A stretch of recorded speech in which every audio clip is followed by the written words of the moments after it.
Hello viewers, welcome to the GEM Immigration Information Cell. If you want to get benefit from this video focused properly, pay attention to details and watch the video to the end. Our topic of discussion for today's video is about USCIS updated policy and its impact on consular processing cases. Without delaying further, let's listen to Robert and see what he got for us today.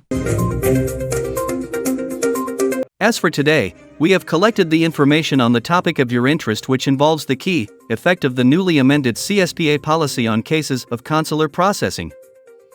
CSPA applicable to both citizens and non-citizens. CSPA applies to both non-citizens physically present in the United States who are seeking for adjustment of status through USCIS and non-citizens abroad who are applying for an immigrant visa through the Department of State. Under CSPA, the age of a child is determined by taking into account either their age at which the immigration petition was accepted, or if a visa was immediately available at the time of approval, the age at which the priority date for the green card become current. So, this recently advised policy by USCIS recommendation to the Child Status Protection Act, CSPA. The updated USCIS policy manual aims about how revenue when an immigrant visa becomes available for people seeking legal permanent resident status under the employment of family-based preference categories, and uses that information to compute the updated CSPA age. The dates for filing charts will now be taken into account by USCIS as opposed to the earlier policy that said visa was available when the priority date becomes current under the final election chart in the visa bulletin.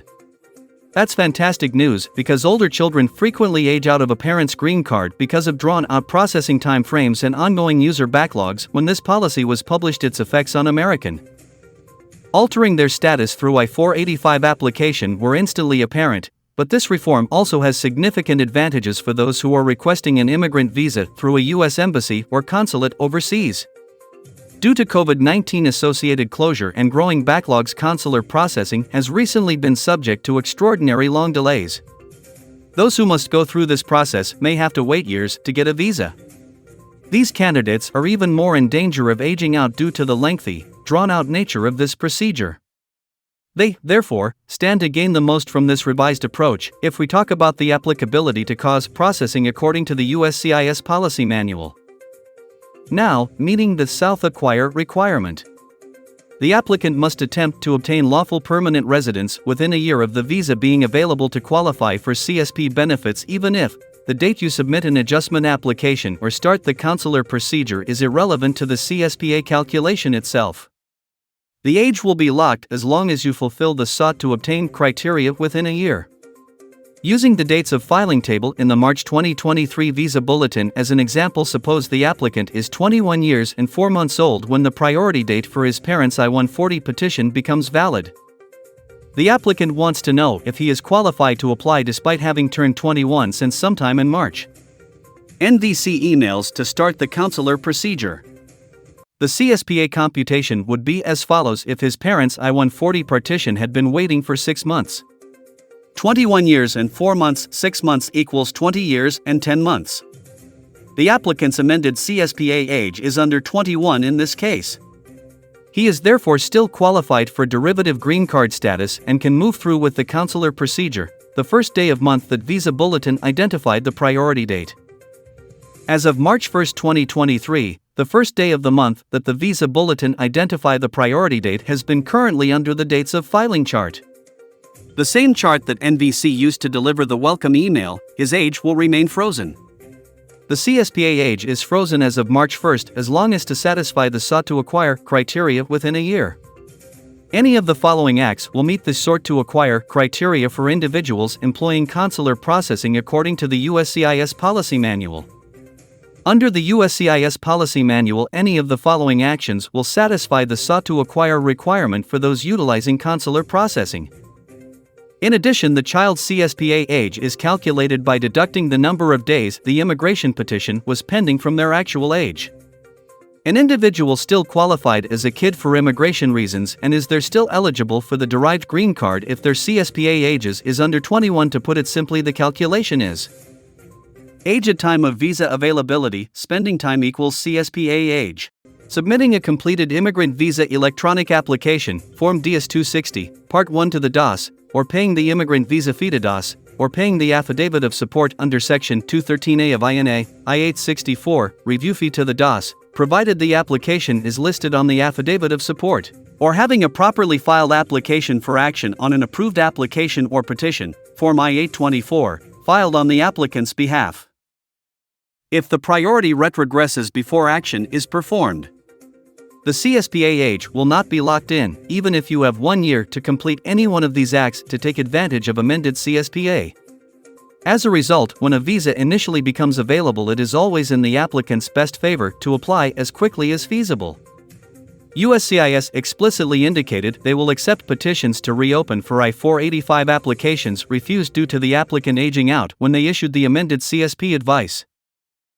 Unfortunately, there is no official appeal mechanism accessible for persons who are subject to the consulate procedure. But given that USCIS stated it will take into account previously refused cases, it follows that consulates could be prepared to re-evaluate earlier decisions as well. The Field Adjudicator's Manual states that there is no appeal procedure for visa denials at the consulate level. However, applicants and their agents of record may email legal queries about currently active or recently concluded visa cases, FAM 103.41. As a result, you might be able to ask for reconsideration if you were denied a visa due to age or based on most recent policy guideline. To communicate with the Department of State on the potential for having your visa denial reviewed, ILBSG advises working with an attorney. There is also the choice to request judicial review in federal court in addition to requesting the consulate to re-evaluate the rejected visa. The best course of action is to first consult with the consulate to see if reconsideration is feasible, because it's crucial to exhaust all administrative options first. The final action dates start and the dates for final chart are two charts that are included in the visa bulletin that the DOS releases each month. The final election chart of the visa bulletin was previously used to assess visa availability for CSPA calculations. The dates for filing chart will now be utilized in its place when necessary. This implies that the days for filing table will apply for CSPA purposes if USCIS declares it will utilize any particular month. The same fundamental rules will apply in the context of consular processing, similar to how USCIS notifies applicants for immigrant visas to prepare to submit the necessary paperwork for the interviews at U.S. Consulate. NVC often employs the dates for filing table. The dates for filing charts will be utilized for CSPA reasons, if NVC utilizes it to start consular procedure. Notably, you might be able to just reapply and still fulfill the 1 year sought to acquire criteria to maintain the CSPA protection if your priority date only becomes current at some point during the last year and it still is current. That's all from my side, thank you. From the GEM Immigration Information Cell, this is all the updated stuff for today. Let us know topics of your interest for upcoming videos. If you want help of well-reputed U.S. immigration attorney, who can file any petition on your behalf, you can visit us physically at this address. For virtual appointment and more information, visit our website at www.thegemimmigration.com. Thanks for watching.